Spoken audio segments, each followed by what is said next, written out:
کراچی میں بھاری بھرکم ٹریفک چلان کے خلاف پاکستان مرکزی مسلم لیگ نے عدالت سے رجوع کر لیا ہے۔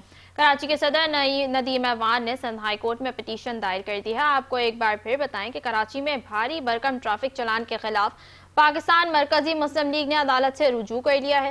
کراچی کے صدر ندیم ایوان نے سندھ ہائی کورٹ میں پٹیشن دائر کر دی ہے۔ آپ کو بتاتے چلیں کہ کراچی میں بھاری بھرکم ٹریفک چلان کے خلاف پاکستان مرکزی مسلم لیگ نے عدالت سے رجوع کر لیا ہے۔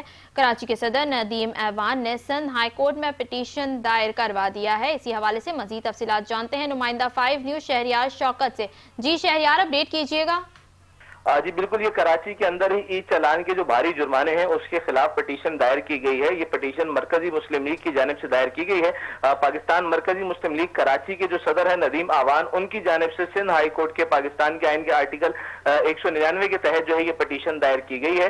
اس موقع پر ندیم ایوان کا بات کرتے ہوئے یہ کہنا تھا کہ کراچی کے عوام کے ساتھ ہیں اور اس مشکل میں کراچی کے عوام کو اس سے نکالنے کی پوری کوشش کی جائے گی۔ جی تفصیلات کے لیے بہت شکریہ شہریار شوکت۔